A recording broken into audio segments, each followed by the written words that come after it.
नमस्कार, आप देख रहे हैं आज तक। मैं हूं गौरव सावंत। इस समय विश्व में दो नाम चर्चा में है। एक रूस के राष्ट्रपति व्लादिमीर पुतिन और दूसरा अमेरिका के राष्ट्रपति जो बाइडेन।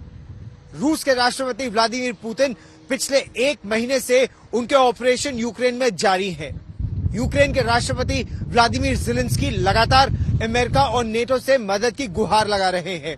जब ये युद्ध और ज्यादा बढ़ा और जब खतरा पोलैंड तक पहुंचा तो अमेरिका के राष्ट्रपति जो बाइडेन ने बैठकों का सिलसिला शुरू किया और वो ब्रसेल्स पहुंचे।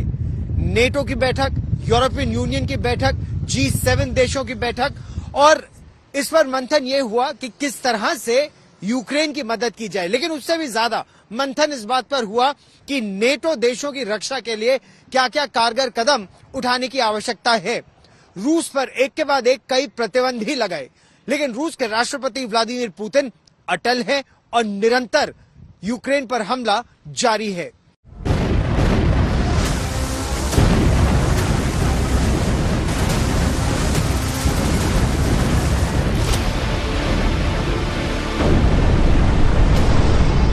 जंग की आग में जल रहा है यूक्रेन।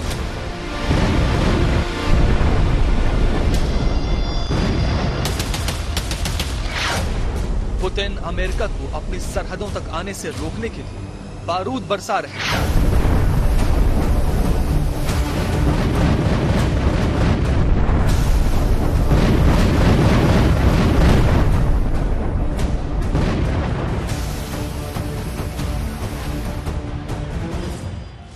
यूरोप के जरिए रूस में अपना दबदबा बनाने के लिए बाइडेन कूटनीति अपना रहे हैं।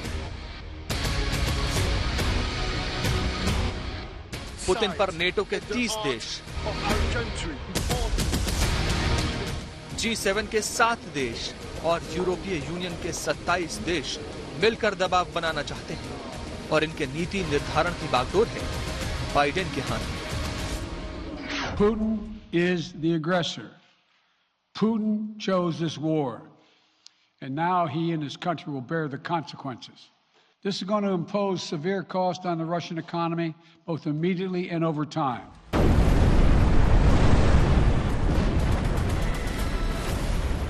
अमेरिका की पहुंच अपने आंगन तक रोकने के लिए पुतिन युद्ध छेड़ बैठे हैं। अब वो अमेरिकी विरोधी देशों क्यूबा, चीन, आर्मेनिया, बेलारूस, अजरबैजान, ईरान, उत्तर कोरिया और नए नए रूस समर्थक पाकिस्तान को अमेरिका के खिलाफ लामबंद कर रहे हैं।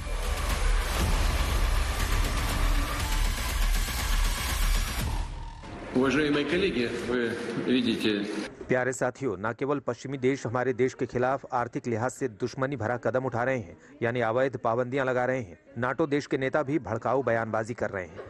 इस वजह से मैंने रक्षा मंत्री और सेनाध्यक्ष को रूसी सेना के डिटरेंस फोर्स को हाई अलर्ट पर रहने का हुक्म दिया है। यूक्रेन ध्वंस से धुआं धुआं है और दुनिया की राजनीति में बदलते समीकरणों का धुआं है। विश्व के दो बड़े नेता यूक्रेन युद्ध के बहाने अपने अपने हित साधने में लगे हैं। आज जो युद्ध हो रहा है उसके पीछे अमेरिका की वर्चस्ववादी नीति है, रूस की पुराने गौरव को दोबारा हासिल करने वाली रणनीति है। ये पहली बार नहीं बल्कि दुनिया के सबसे ज्यादा युद्ध इन्हीं दो देशों ने छेड़े हैं। गृह युद्ध को छोड़ दें तो 1898 में अमेरिका ने पहला युद्ध स्पेन के साथ लड़ा। 1914 से 1918 तक प्रथम विश्व युद्ध लड़ा। 1939 से 1945 तक दूसरे विश्व युद्ध में अमेरिका शामिल रहा। 1950 से 1953 तक कोरिया में युद्ध लड़ा। 1960 से 1975 तक वियतनाम में युद्ध लड़ा। 1961 में क्यूबा के साथ, फिर 1983 में ग्रेनाडा का युद्ध लड़ा। 1989 में पनामा से जंग छेड़ दी। 1990-91 में इराक के खिलाफ खाड़ी युद्ध छेड़ा। 2001 में अफगानिस्तान में अल-कायदा तालिबान के खिलाफ युद्ध छेड़ दिया। 2003 में सद्दाम हुसैन के खिलाफ इराक में जंग छेड़ी। ये तो बड़ी बड़ी जंग है। Bosnia, Somalia, Kenya, Libya, Uganda, Syria, Yemen जैसे कई देशों में युद्ध में भी अमेरिका की भागीदारी रही। एक महाशक्ति अमेरिका तो दूसरी रूस। रूस ने दुनिया भर में कई जंग लड़ी और विश्व युद्ध 1 और 2 को छोड़ दें तो रूस ने अपने वर्चस्व के लिए ही युद्ध लड़े। इतिहास लंबा है तो बड़े बड़े युद्धों को देखा जाए। 1929 में चीन रूस की जंग छिड़ी। 1934 में रूस ने चीन के शिनजियांग प्रांत में जंग छेड़ी। 1932 में सोवियत जापान बॉर्डर पर वॉर हुई। 1956 में हंगरी क्रांति में रूस की भागीदारी रही। 1968 में चेकोस्लोवाकिया पर कब्जे की जंग लड़ी। 1979 में अफगानिस्तान में जंग लड़ी। तीसरे विश्व युद्ध की आहट वाली जंग भी इन्हीं दो देशों के बीच विवाद और वर्चस्व का नतीजा है। युद्ध छिड़ने से पहले आशंकाएं थी कि महाविनाश होगा। युद्ध छिड़ा तो अनुमान थी कि 4 दिन में जंग खत्म हो जाएगी। लेकिन दुनिया के दो बड़े नेता बाइडेन और पुतिन जिस तरह मोर्चा थामे हैं, उससे महाविनाश की आशंकाएं प्रबल होती दिख रही हैं।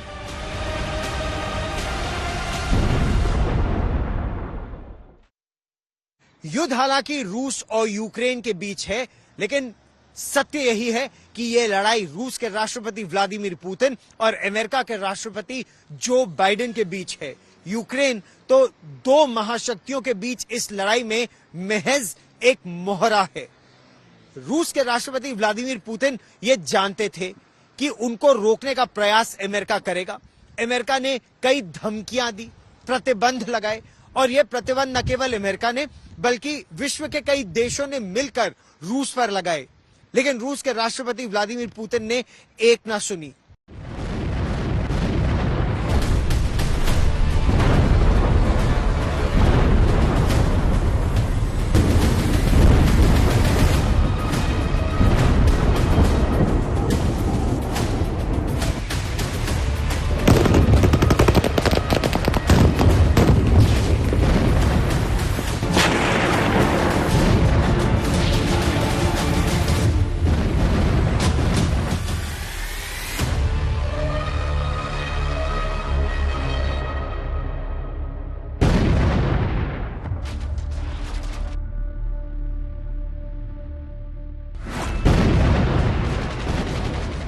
दुनिया का सबसे बड़ा समाचार रूस यूक्रेन के बीच युद्ध। दुनिया की निगाह इसी युद्ध क्षेत्र पर लगी है। यूक्रेन के शहर शहर में विनाश लीला जारी।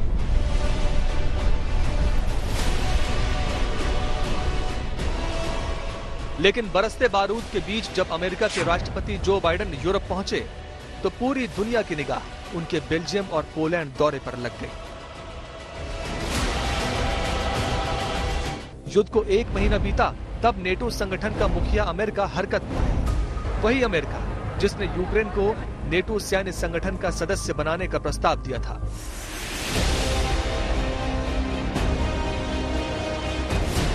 वही अमेरिका जिसके उकसावे में आकर यूक्रेन रूस जैसी विश्व शक्ति के सामने हटकर बैठा।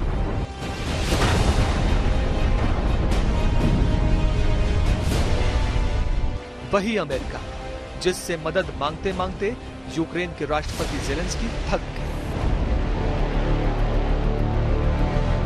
1 महीने की इस जंग में न अमेरिका का कुछ बिगड़ा, न यूरोप के बड़े देशों का, न ब्रिटेन का, लेकिन महाशक्तियों के वर्चस्व वाले महासमर में यूक्रेन बर्बाद हो गया।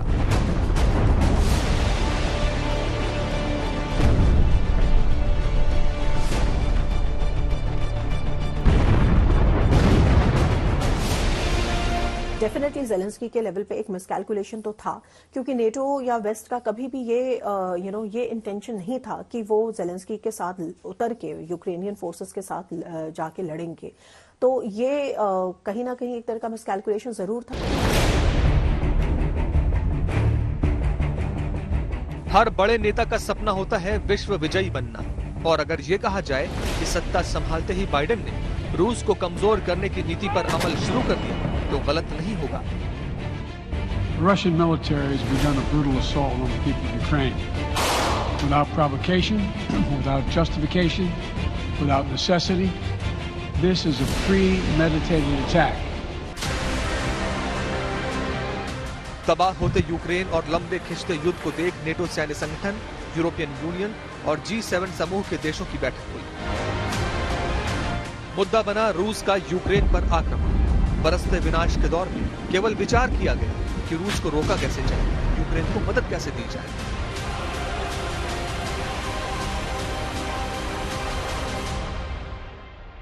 एक तो ये कि वहां पे नेटो की कोल्ड रिस्पांस 2022 के नाम से एक बाय एनुअल एक्सरसाइज होती है जो इस वक्त हो रही है आर्कटिक सी में, और आर्कटिक सी के नॉर्वे से लगे हुए रीजन में हो रही है क्योंकि Norway is a NATO member. तो एक तो ये बहुत इंपॉर्टेंट चीज हो रही है और बहुत जिसको कहते हैं कि बहुत जोशो खरोश से हो रही है, बहुत हाई प्रोफाइल वेपन्स वहां इस्तेमाल हो रहे हैं, उसमें यूके भी शामिल है, उसमें उसमें स्वीडन और फिनलैंड भी शामिल है जो नेटो के सदस्य नहीं है, और इसके अलावा वहां पे नेटो का एक समिट भी हो रहा है। तो इन सारी चीजों के मद्देनजर इसी बैकग्राउंड में बाइडेन वहां गए हैं। तो डेफिनेटली इसकी एक सिंबॉलिक वैल्यू तो है ही, एक तरह की पोस्चरिंग जो है वो कन्वे करी जा रही है रशिया को कि आप ये बिल्कुल मत समझिए कि किसी तरह से नेटो कमजोर है या जो ट्रांस अटलांटिक टाइज हैं उनमें यूनिटी नहीं है। नेटो सैन्य संगठन, यूरोपियन यूनियन और G7 समूह के देशों की बैठक से एक बार फिर आर्थिक प्रतिबंध, रूस के लिए तीखे शब्द और यूक्रेन के लिए हथियारों का भरोसा निकला। इस सब के बीच यूक्रेन के हाथ से उसका भविष्य निकल गया, क्योंकि महाशक्तियों के खेल बड़े पेचीदा होते हैं। रूस, ब्रिटेन, फ्रांस जैसे यूरोप के बड़े देशों का मकसद था रूस को जंग में उतार कर कमजोर करना। वो नीति शास्त्र के मुताबिक यूक्रेन के साथ दिख रहे हैं, लेकिन कूटनीति शास्त्र वाला उनका मकसद हल हो गया। रूस धीरे धीरे अब अपने पैर पसार रहा है। जब रूस की शक्ति बढ़ी तो एक तरफ है अमेरिका की शक्ति, दूसरी तरफ है रूस की शक्ति। बात तब बढ़ी जब यूक्रेन के राष्ट्रपति ज़ेलेंस्की ने भी नेटो और यूरोपियन यूनियन की तरफ अपने कदम बढ़ाने शुरू कर दिए। रूस ने इसे अपने लिए एक बहुत बड़े खतरे के रूप में देखा और आमने सामने एक बार सीधे तौर पर आ गए, एक तरफ अमेरिका और दूसरी तरफ रूस।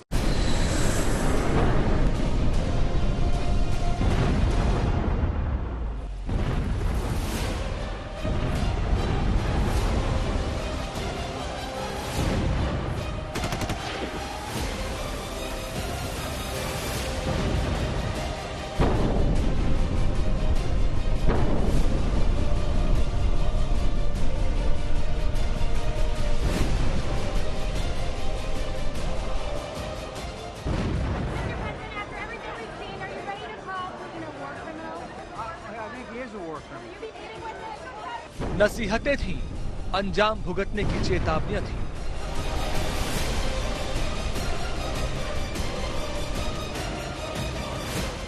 विश्व युद्ध छिड़ने की आशंका थी। कभी भी परमाणु युद्ध शुरू होने के भय से दुनिया सहमी थी। इस भय के पीछे हैं दो चेहरे, अमेरिका के राष्ट्रपति जो बाइडेन और रूस के राष्ट्रपति व्लादिमीर पुतिन।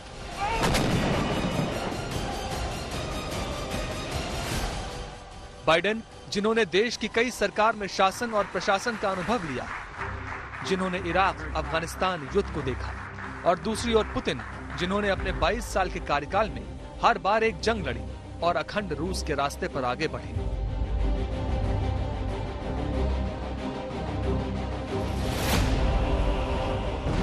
एक डोनाल्ड ट्रंप को हराकर बना अमेरिका का नायक और दूसरा रूस का अधिनायक। असल जंग तो इन दोनों के बीच है।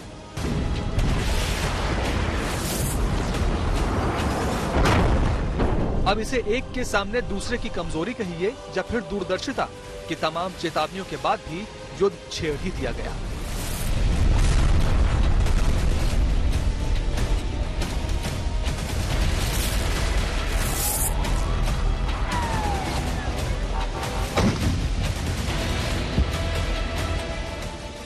इतनी चेतावनियों के बाद भी पुतिन ने ये युद्ध छेड़ा क्योंकि उनको पता था कि नेटो कभी अपने ट्रूप्स ऑन द ग्राउंड नहीं सेंड करेगा। ये तो एक बात है।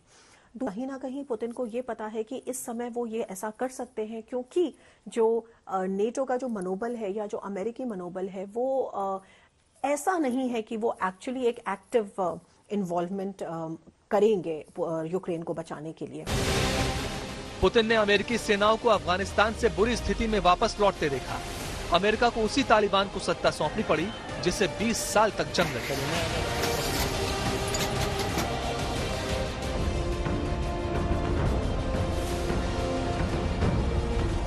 हमारे में क्या बचे? इज्जत नहीं है, हमारा कल भी छीन लिया हमारा। I can't believe the world abandoned Afghanistan. Our friends are going to get killed. They're going to kill us. शायद पुतिन को यही मौका लगा और उन्होंने यूक्रेन की सीमा पर सैनिक भेज दिए। यूक्रेन युद्ध को बाइडेन की रणनीति कहिए या फिर पुतिन की दूरदर्शिता, लेकिन इस युद्ध के बाद दुनिया की राजनीति के समीकरण बदलने लगे।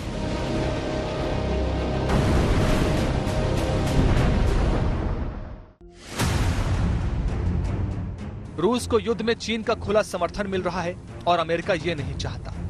भारत इस युद्ध में किसी के साथ नहीं है और रूस के खिलाफ वोटिंग से दूरी बना चुका है। बाइडेन ने इसीलिए कहा कि क्वाड में शामिल चारों देशों में से केवल भारत ही रूस की आलोचना या विरोध करने में शेकी यानी अस्थिर है, लेकिन भारत की विदेश नीति भारत सरकार ही तय करती है।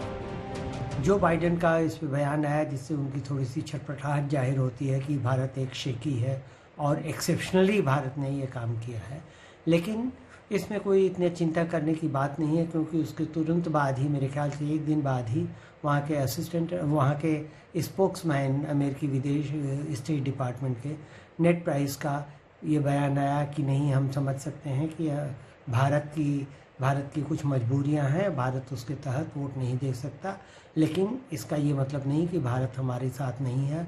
भारत के साथ हमारा रिश्ता बहुत ही स्पेशल पार्टनरशिप का है, स्पेशल कम्प्रहेंसिव स्ट्रेटेजिक पार्टनरशिप का है, इसलिए हम भारत की ये बात समझ सकते हैं और इससे हमें कोई परेशानी नहीं है। यूक्रेन के बहाने वर्चस्व की इस जंग में कई रंग दुनिया की राजनीति में अभी दिखने बाकी हैं। एक तरफ बाइडेन अपने हक में देशों को लामबंद करके रूस की सीमा तक पहुंचाना चाहते हैं, तो दूसरी ओर रूस अपने पुराने गौरव की जंग गर्व के साथ लड़ते रहने पर अड़ा है।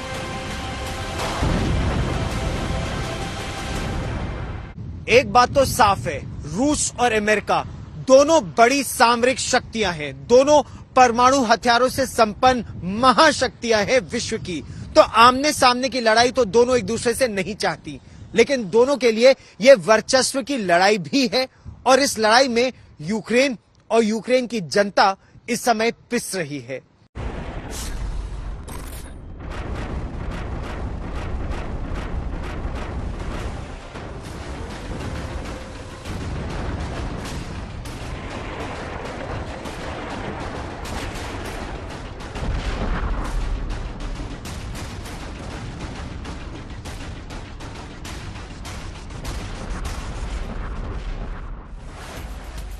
2011 में पुतिन और बाइडेन की मॉस्को में जब मुलाकात हुई तो जो बाइडेन ने व्लादिमीर पुतिन से कहा, मैं आपकी आंखों में देख रहा हूं, मुझे नहीं लगता आपकी कोई अंतरात्मा है।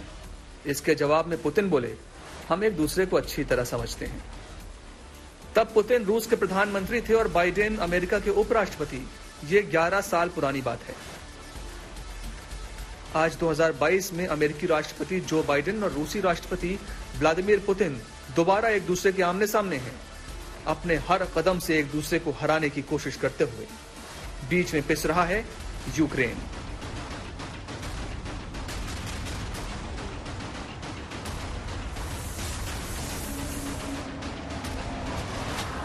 – 2021 में बाइडेन के राष्ट्रपति बनने के कुछ ही दिन बाद यूक्रेन और रूस में तनातनी शुरू हो गई।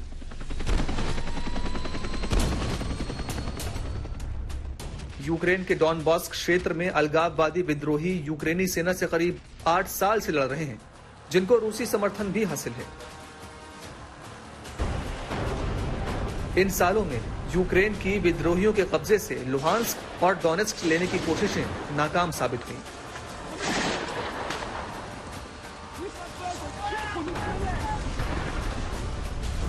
– 2021 में राष्ट्रपति बनने के बाद बाइडेन ने इस तनातनी में रूस से बाजी मारने के लिए एक सुनहरा मौका देखा। रूस यूक्रेन जंग शुरू होने से पहले पुतिन ने बाइडेन के सामने 3 शर्तें रखी।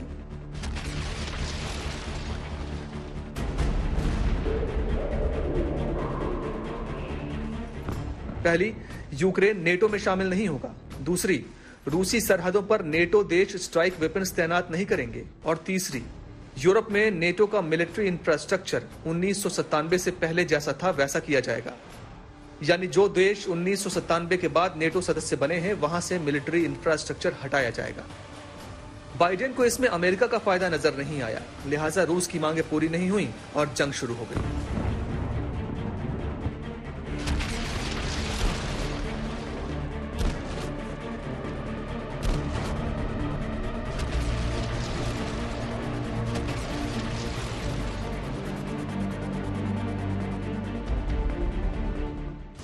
इस पूरी कहानी में एक एंगल गैस का भी है। रूस यूरोप में नेचुरल गैस का सबसे बड़ा सप्लायर है। यूरोप की बर्फीली सर्दियां रूस से आ रही गैस के कारण ही गर्माहट में गुजरती हैं। पुतिन गैस के जरिए यूरोप की बाहें मरोड़कर अमेरिका से अपनी मांगें मनवाना चाहते हैं। अभी तक यूरोप के कई देशों में रूस नॉर्ड स्ट्रीम 1 गैस पाइपलाइन के जरिए गैस भेजता है, जो सेंट्रल एशिया, ईस्टर्न यूरोप और यूक्रेन से होते हुए जाती है। लेकिन अब रूस ने एक नया प्रोजेक्ट शुरू किया है, नॉर्ड स्ट्रीम 2, जो हर साल 110 billion cubic metre gas Europe ले जाएगी।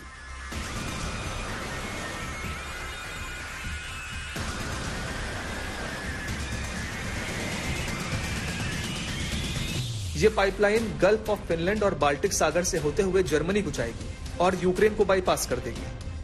अमेरिका नहीं चाहता था कि ऐसा हो, क्योंकि इससे यूरोप ऊर्जा मार्केट में रूस का दबदबा बढ़ जाएगा। बाइडेन चाहते थे कि जर्मनी भी रूस के गैस प्रोजेक्ट के खिलाफ हो जाए। युद्ध शुरू हुआ और जर्मनी इसके खिलाफ हो गया। बाइडेन ने रूस के खिलाफ यूरोप को लामबंद कर लिया और जर्मनी ने भी गैस पॉलिसी पर यू टर्न लेकर नॉर्ड स्ट्रीम 2 प्रोजेक्ट पर रोक लगा दी। क्योंकि नॉर्ड स्ट्रीम 2 है, नॉर्ड स्ट्रीम 1 जो है वो 55 अरब घन मीटर गैस रूस से हर साल जर्मनी को और देशों को, यूरोप को और देशों को सप्लाई करता है। और नॉर्ड स्ट्रीम 2 जो है वो 110 अरब घन मीटर प्रतिवर्ष। लेकिन नॉर्ड स्ट्रीम 2 तो अभी चालू ही नहीं हुआ है, पूरा हो गया है, लेकिन ऑपरेशनलाइज होने में अभी उसमें समय था। इससे पहले ही नाटो ने उसको बंद कर दिया। तो नॉर्ड स्ट्रीम 2 भले ही बंद हो गया, लेकिन नॉर्ड स्ट्रीम 1 चालू है और उससे जर्मनी को निर्बाध रूप से सप्लाई जा रही है। बाइडेन को इस जंग में एक दूसरा फायदा भी है। अमेरिका में 2022 में मिड टर्म चुनाव होने हैं। इन्फ्लेशन से लोग परेशान हैं। ऊपर से अफगानिस्तान में अमेरिकी नाकामी का ठीकरा भी बाइडेन के सर फोड़ा जा रहा है।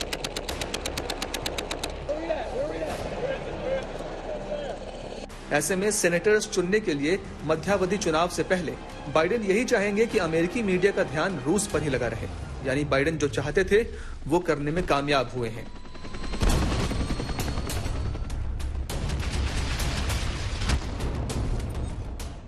इसका मध्यवर्ती चुनाव जो होंगे नवंबर में, उस पर कितना असर पड़ेगा, मेरे ख्याल ये कहना अभी बड़ा मुश्किल है।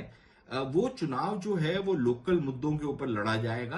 कुछ छोटे मोटे कॉन्स्टिट्यूएंसी होगा जिस पर ये इसका युद्ध का असर पड़ेगा। उधर जानकारों की माने तो यूक्रेन पर पुतिन के हमला करने की एक वजह वहां लिथियम रिजर्व्स भी हो सकते हैं। माना जाता है कि यूक्रेन में लिथियम का सोर्स लिथियम ऑक्साइड भारी मात्रा में मौजूद है। यूक्रेन दुनिया के सबसे बड़े लिथियम रिजर्व वाले देशों में से एक है। लिथियम का इस्तेमाल कार बैटरीज बनाने में होता है। रूस का यह आक्रमण ऐसे समय में हुआ है जब यूक्रेन के राष्ट्रपति ज़ेलेंस्की देश को क्लीन एनर्जी के क्षेत्र में एक बड़ा प्लेयर बनाने की कोशिश कर रहे थे। 2021 के आखिर में यूक्रेन ने स्वच्छ ऊर्जा तकनीक में महत्वपूर्ण भूमिका निभाने वाले प्राकृतिक संसाधनों लिथियम रिजर्व, कॉपर, कोबाल्ट और निकेल को लेकर बड़ा फैसला भी किया था। क्या दुनिया तेजी से एक महायुद्ध की तरफ, तीसरे विश्व युद्ध की तरफ बढ़ रही है? यह प्रश्न इसलिए भी संजीदा हो जाता है, बहुत आवश्यक हो जाता है, क्योंकि एक तरफ अमेरिका के राष्ट्रपति जो बाइडेन हो या रूस के राष्ट्रपति व्लादिमीर पुतिन रासायनिक हथियार, जैविक हथियार, यहां तक कि परमाणु हथियारों की भी बात हो रही है और इस बात को हल्के में नहीं लिया जा सकता। यह बहुत ही बड़ी लड़ाई है। एक तरह से देखा जाए तो यह वर्चस्व की लड़ाई है और इसमें कई प्लान है। एक तरफ राष्ट्रपति जो बाइडेन का अपना प्लान, दूसरी तरफ रूस के राष्ट्रपति पुतिन का अपना प्लान और तीसरी तरफ राष्ट्रपति ज़ेलेंस्की का प्लान। तीनों में किसका प्लान कारगर हो रहा है, किसका प्लान सफल हो रहा है, यह समझना भी बेहद आवश्यक है।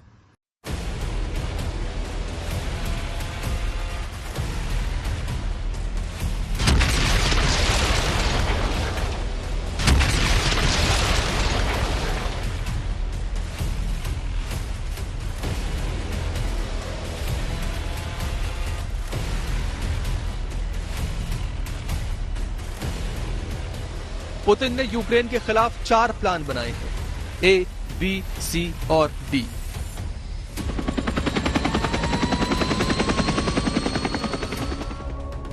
पुतिन के प्लान ए के मुताबिक वो यूक्रेन पर अपनी सेना के साथ हमला करेंगे, वहां के शहरों पर कब्जा करेंगे और जेलेंस्की की सत्ता को उखाड़कर अपने नुमाइंदे को वहां की कमान सौंपेंगे।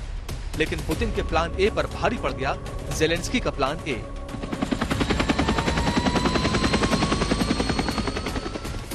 जेलेंस्की के प्लान ए के मुताबिक पुतिन के हर आक्रमण का जेलेंस्की और यूक्रेन की सेना जवाब देगी, लेकिन साथ साथ शांति के लिए और युद्ध खत्म करने के लिए बातचीत की प्रक्रिया भी चलाती रहेगी, ताकि विश्व बिरादरी यूक्रेन के साथ हो। जंग लंबी खिंचने लगी तो पुतिन ने अपना लिया प्लान बी।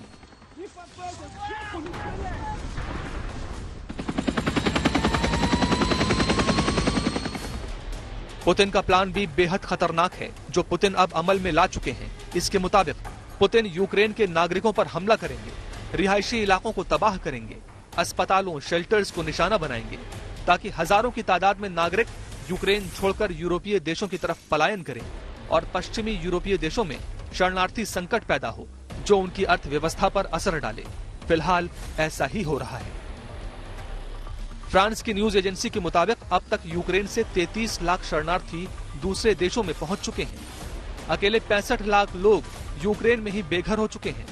दूसरे विश्व युद्ध के बाद ये यूरोप का सबसे बड़ा शरणार्थी संकट है।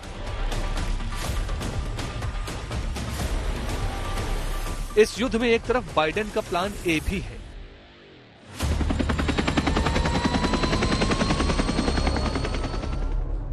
बाइडेन के प्लान ए के मुताबिक बाइडेन रूस के ऊपर ऐसे आर्थिक प्रतिबंध लगाएंगे जो इससे पहले कभी नहीं लगाए गए हैं।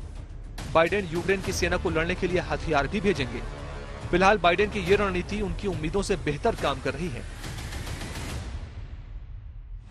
क्योंकि पुतिन भी ये मान रहे हैं कि आर्थिक प्रतिबंधों से रूस को परेशानी हुई है।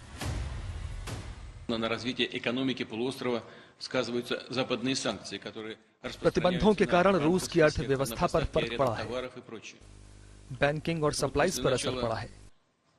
यूक्रेन पर हमले के बाद हमारे ऊपर नए सैंक्शंस लग गए हैं, लेकिन ये हमारे लिए नए मौके भी लाया है। अब हमारे पास डरने के लिए कुछ नहीं है। Сейчас есть все условия для того, чтобы крупные российские бизнес-структуры अब बड़ा सवाल उठता है कि पश्चिमी देशों पर शरणार्थियों का दबाव ज्यादा होगा या पुतिन पर आर्थिक प्रतिबंधों का। इस सवाल का जवाब ही तय करेगा कि युद्ध कौन जीत रहा है, लेकिन कहानी अभी खत्म नहीं हुई है।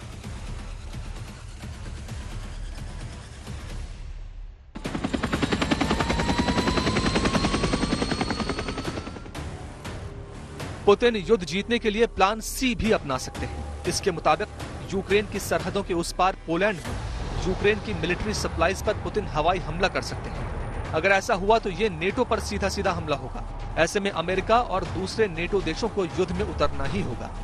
रूस पर जवाबी हमला करना है या नहीं, ये बहस छिड़ जाएगी। अगर अमेरिका ने तब भी जवाबी कार्रवाई नहीं की तो ये पुतिन की ही जीत होगी कि वो नेटो का वर्चस्व खत्म कर चुके होंगे। अगर रूसी हमले का जवाब दिया गया तो ये यकीनन तीसरा विश्व युद्ध होगा और भारी तबाही होगी।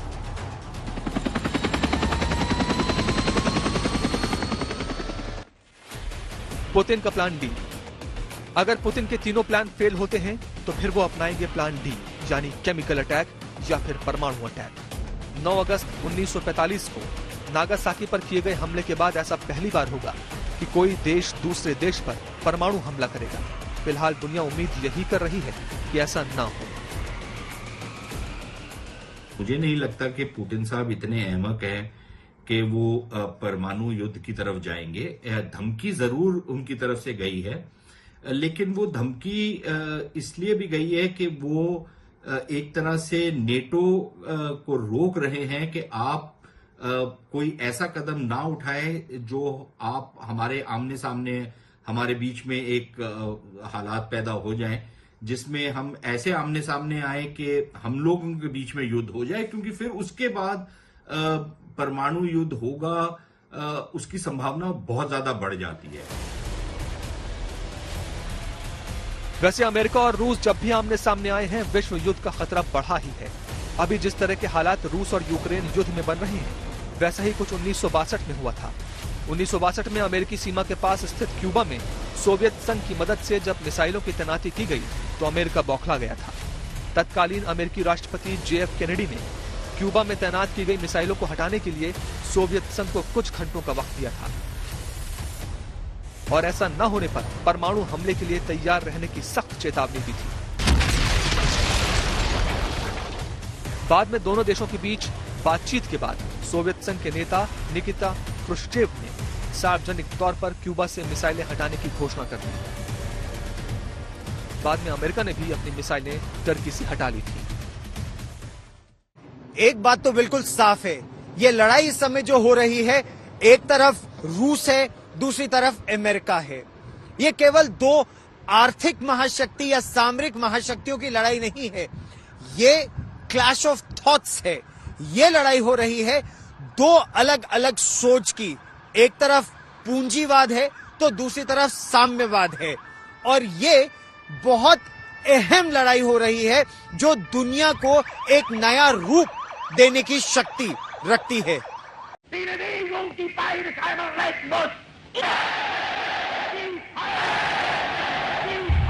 1 सितंबर 1939 हिटलर की सेना ने पोलैंड पर हमला कर दिया और इसी हमले के साथ ही दूसरे विश्व युद्ध की शुरुआत हो गई।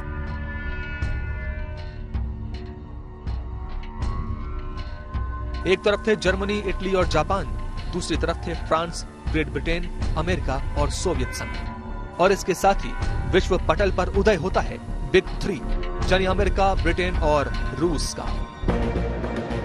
हिटलर को रोकने में मित्र राष्ट्रों को करीब 6 साल लगे, लेकिन जापान ने अभी भी हथियार नहीं डाले थे।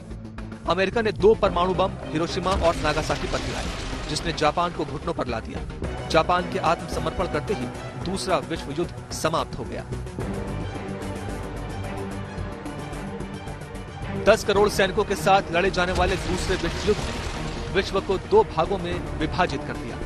दूसरा विश्व युद्ध 6 सालों तक लड़ा गया, जिसमें कुल 5 से 6 करोड़ लोगों की जान चली गई। परमाणु बम के इस्तेमाल से पहले सोवियत संघ को इसकी जानकारी तक नहीं थी। इस बात को लेकर आगे दोनों देशों के रिश्ते ठीक नहीं रहे। दूसरे विश्व युद्ध के बाद सोवियत संघ और अमेरिका महाशक्ति बनकर उभरे। दोनों महाशक्तियों ने छोटे छोटे देशों को अपनी तरफ करना शुरू कर दिया। स्टालिन ने पूर्वी यूरोप के कई देशों में कम्युनिस्ट सरकारें स्थापित करवा दी थी। अमेरिका और उसके मित्र देशों ने माना कि साम्यवाद आने वाले समय में उनके लिए खतरा हो सकता है, और यहीं से शुरुआत होती है शीत युद्ध यानी कोल्ड वॉर की।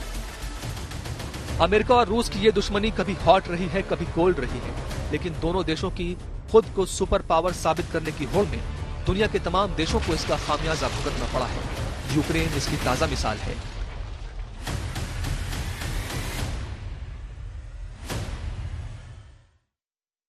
किस तरह से शीत युद्ध के बाद सोवियत संघ बिखरा और अमेरिका एक मात्र सुपर पावर के रूप में उभरा, हमारी ये रिपोर्ट आपको बताती है।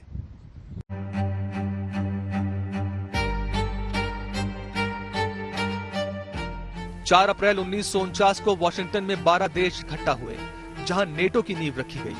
ये पूंजीवादी देशों का सोवियत विस्तार को जवाब था। अमेरिका नेटो का सबसे ताकतवर देश था, इसलिए उसे नेटो का मुखिया मान लिया गया। नेटो के जवाब में सोवियत संघ ने 1955 में वॉर्सो पैक्ट की स्थापना की। ये कम्युनिस्ट देशों का साझा सुरक्षा संगठन था। इसी के साथ दोनों गुटों में हथियारों की रेस शुरू हो गई।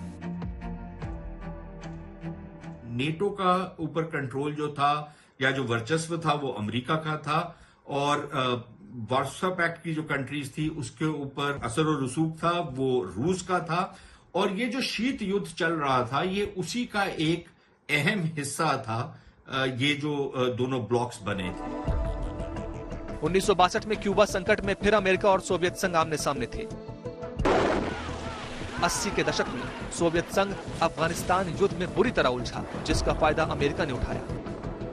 1989 में Poland, east Germany, Bulgaria, Hungary, Czechoslovakia और रोमानिया में कम्युनिस्ट सरकारों के विरुद्ध आंदोलन होने लगे। जुलाई 1991 में वॉर्सो पैक्ट खत्म हुआ और दिसंबर 1991 में सोवियत संघ का विघटन हो गया। सोवियत संघ के विघटन के बाद भी अमेरिका रूस के खिलाफ नेटो को मजबूत करता गया।